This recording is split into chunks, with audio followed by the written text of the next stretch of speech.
They've made me the poster child, I think, only because I'm so outspoken as far as just being accepting of people in general. I do not believe that we should. That's true. When Whitney recorded, I was like, oh, good, because now I own 100% of the publishing, 100% of the writing. Dolly Parton, the Queen of Country, finally shares her private list of the 5 singers she loved more than any others.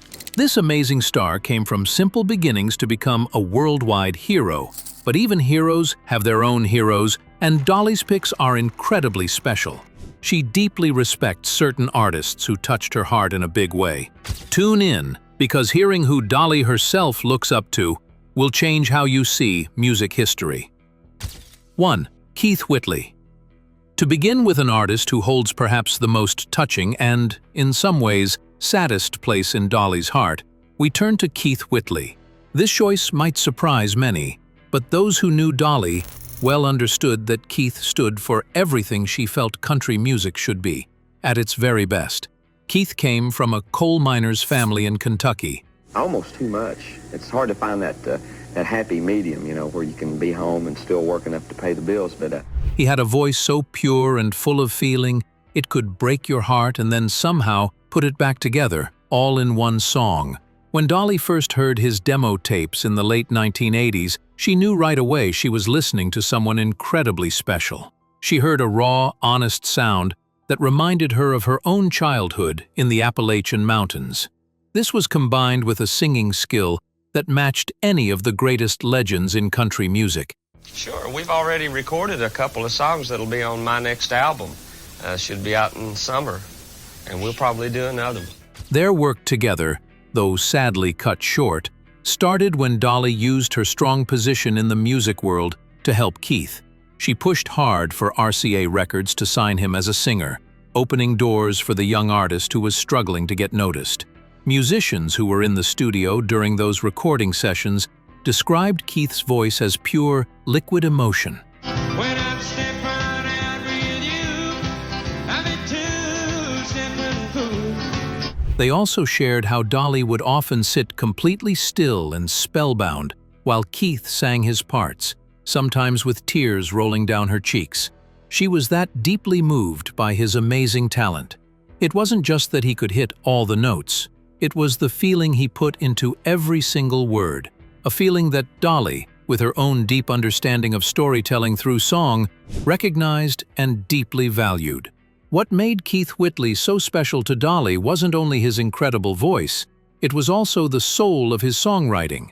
He understood the same kind of loneliness found in the mountains that Dolly knew so well. He understood the struggles of everyday working people, and he shared the same powerful dreams of finding a better life through music. These were themes that Dolly herself had explored in her own songs for years.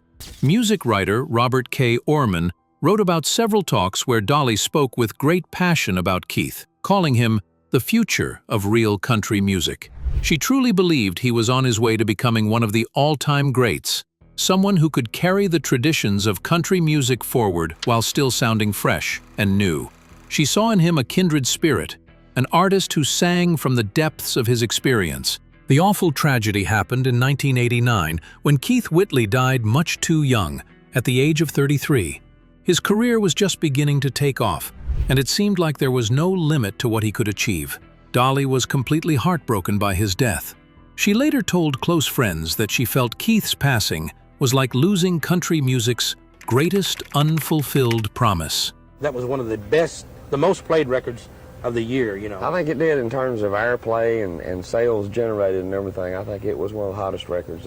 In a rare moment of sharing her deepest feelings, Dolly once said, "Keith had everything.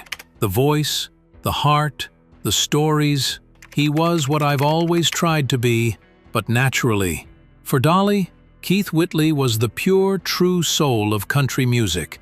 His short but brilliant time in music left a mark on her heart that would never fade, a reminder of the profound power of an honest voice. But I just put all my songs in the stack up against the things that we were being pitched by other writers. Keith's voice was a pure country soul, but Dolly also found a deep sisterly connection with another incredible female artist who shared her journey. Emmylou Harris.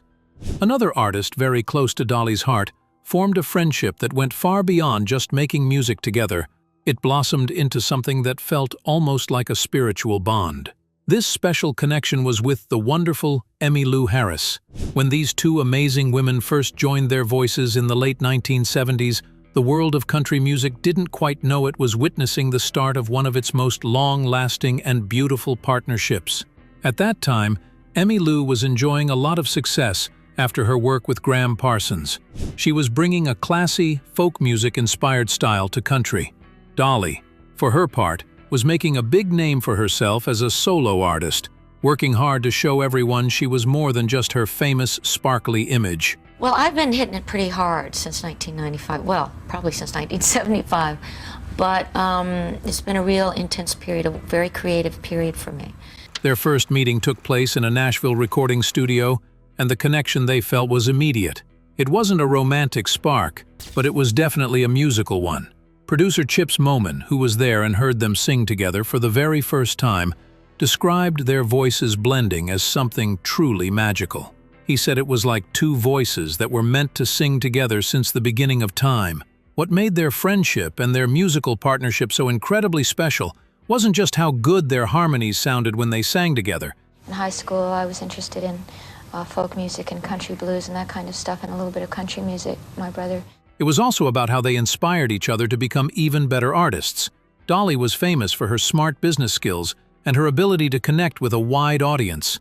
Emmylou, on the other hand, had a deep love and understanding of traditional folk and bluegrass music. Studio engineers who worked on their famous trio albums with Linda Ronstadt remembered Emmylou often encouraging Dolly to sometimes let go of the big, flashy productions and just focus on the pure, simple emotion of her singing. Their personal connection was just as powerful as their musical one.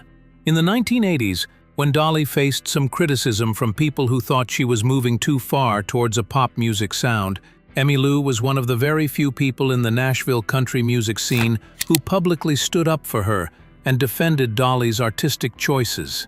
Music writer Robert K. Orman once shared a story about hearing Emmylou tell a critic at a party in Nashville, "Dolly Parton has more authentic country music in her little finger than most of these purists have in their entire bodies." Their trio albums were loved by music critics, won Grammy Awards, and proved that country music could be both popular with many people and artistically respected at the same time. I get a feeling for a certain kind of record. I have to enjoy and be excited by the kinds of records that I make. But it was often in their private moments, away from the stage and the studios, that their friendship truly showed its strength. Backup singers who toured with them told stories about Dolly and Emmylou having long, deep talks on the tour bus late into the night. They would talk about songs they loved, share stories about their families, and dream about new projects they wanted to work on together in the future. Dolly once told a close friend that Emmylou taught her the difference between singing a song and becoming a song. You can really hear this influence in some of Dolly's most emotional and powerful singing from the 1980s and later years, when her voice took on a quality that was richer, more delicate, and less focused on just big stage performances. Emmylou's friendship was a true gift of art and soul to Dolly. Emmylou shared her artistic soul with Dolly, and soon, Dolly would learn about breaking rules and artistic freedom from a true country outlaw. 3. Willie Nelson. Next up on Dolly's list of artists she most admired is the one and only red-headed stranger himself, Willie Nelson. This might seem like an easy choice, as both Dolly and Willie are huge icons in country music. But Dolly's deep respect for Willie went much further than just their shared love for country tunes or their Texas and Tennessee backgrounds. When Willie Nelson was shaking up the Nashville country music world with his outlaw movement in the 1970s, Dolly was watching him very closely. She was paying attention and learning from the brave steps he was taking. While some other well-known country artists at that time didn't like Willie's different, non-traditional style, Dolly saw something amazing and game-changing in what he was doing. She saw an artist who had taken complete control of his own career, his sound, and his image, and that was something she really wanted for herself. Their first meeting happened at a get-together for songwriters in Austin, Texas. It became a famous story among those who were lucky enough to be there and see it. Music historian Bill Malone wrote about how Dolly spent hours talking with Willie. She asked him smart questions about how to be independent in the music business, how to own the rights to her songs, her publishing, and how to have the freedom to make the music she wanted to make. Willie was very impressed by how sharp her mind was and how well she understood the business side of music. He later told his friends that he thought Dolly was the smartest person in country music and she just happens to sing like an angel. This was very high praise, coming from a legend like Willie Nelson. What Dolly loved most about Willie wasn't just his unique music, it was his whole way of thinking about being an artist and living his life. Here was a man who had bravely walked away from the often controlling Nashville music scene. He had started his own record label and built an incredibly successful career completely on his own terms, making the music he wanted to make, the way he wanted to make it. This truly inspired Dolly. Studio musicians, who had the chance to work with both Dolly and Willie, noticed a change in Dolly's own way of recording after she and Willie became friends. They said she became more relaxed and natural in the studio. She seemed to let the music flow more freely, perhaps influenced by Willie's famously easygoing style. They didn't record music together all the time, but when they did, their collaborations were always special and full of meaning.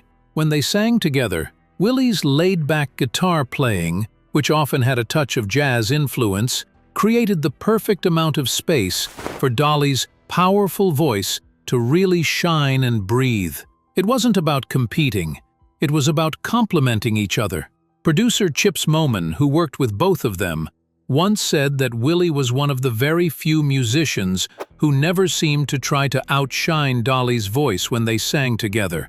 Instead, he always supported it beautifully, creating a perfect musical partnership. Willie's spirit of independence and his one-of-a-kind musical style connected deeply with Dolly, earning him a special and lasting place in her heart. Willie showed her the path to artistic freedom, and another male legend would soon partner with her to conquer brand new musical territories.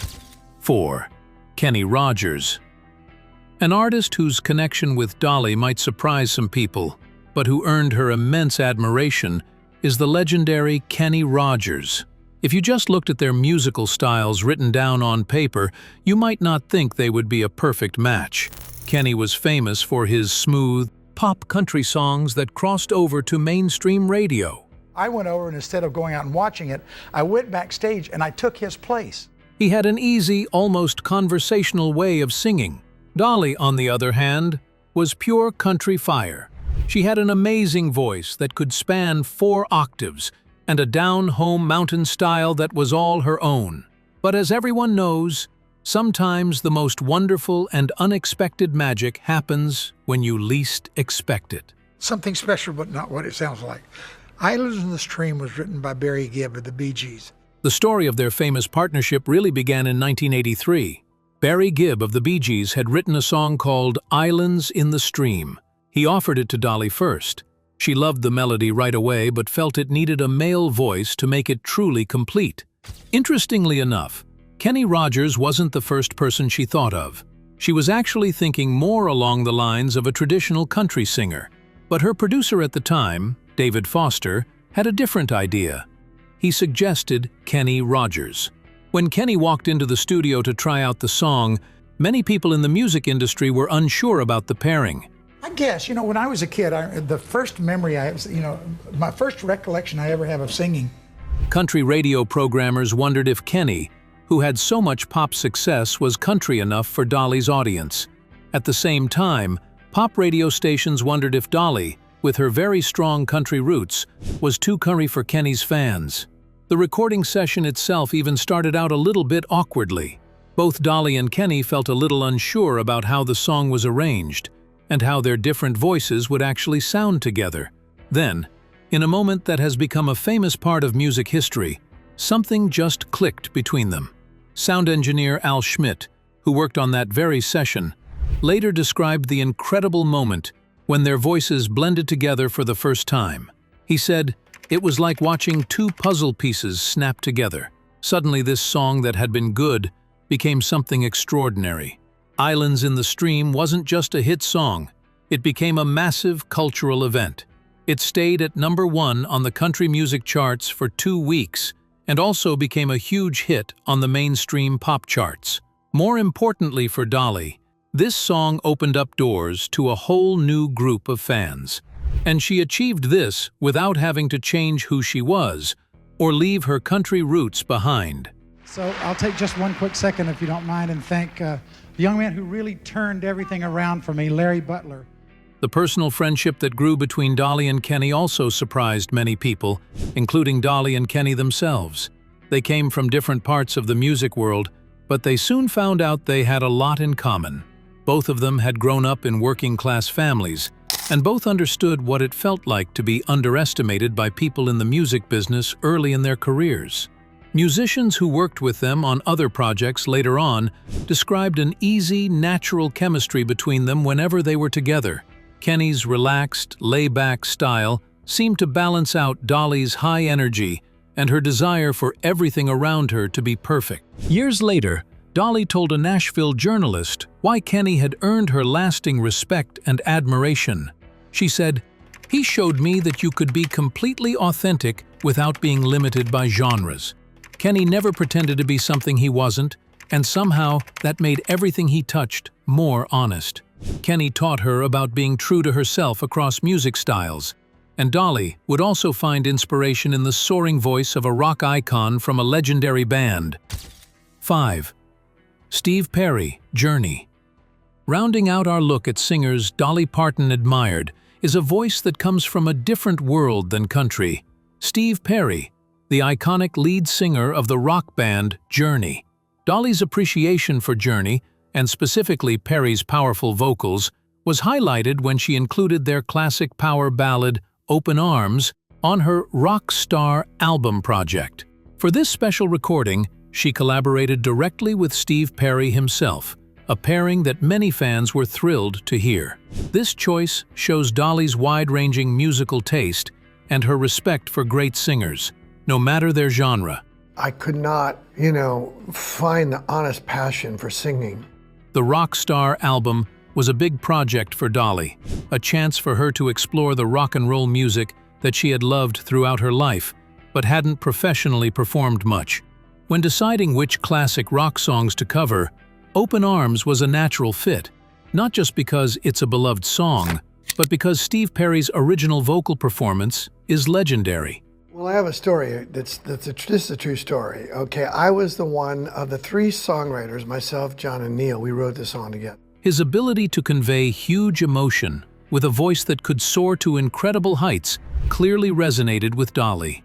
As a singer known for her own powerful voice and emotional delivery, Dolly would have recognized a kindred spirit in Perry's talent. For her to not only cover the song, but to also bring Steve Perry in to sing it with her, shows a deep level of admiration for his specific contribution to that song and to rock music history. Imagine the studio sessions for this collaboration. Dolly Parton, the queen of country, and Steve Perry, a giant of arena rock. While there aren't detailed public anecdotes like those from her longtime country partnerships, the act of them singing together speaks volumes. It represents a mutual respect between 2 artists who have reached the top of their respective fields. Dolly has always been open about admiring strong, expressive singers, and Steve Perry's voice is, undeniably, one of the most distinctive and powerful in rock. His performances with Journey were known for their passion and technical skill, qualities Dolly herself possesses in abundance. This collaboration wasn't just about covering a famous song, it was about 2 master vocalists coming together to create something new with a beloved classic. Dolly's decision to work with Steve Perry also highlights her fearless approach to music. She's never been afraid to step outside her comfort zone or to bridge different musical worlds, always prioritizing the song and the potential for a magical collaboration above rigid genre definitions. By teaming up with Perry, she not only paid tribute to a great rock anthem, but also introduced it to some of her fans who might not have been as familiar with Journey's work, and vice versa. That I had had enough of it. I don't really care anymore, don't even want any of it anymore. I thought it was I really needed to be known. It shows her understanding that great music and great singing can break down barriers. Her admiration for Steve Perry's talent is evident in the choice to share the microphone with him, a gesture that signifies respect for his artistry and his lasting impact on music. This willingness to embrace diverse sounds and artists continually refreshes her own creative wellspring. It was a pairing that celebrated the universal power of a great song delivered by unforgettable voices. These artists deeply touched Dolly, shaping her music and her heart. Their stories show the powerful bonds music can create. Who do you think Dolly admired? Share your thoughts below, and don't forget to like and subscribe for more.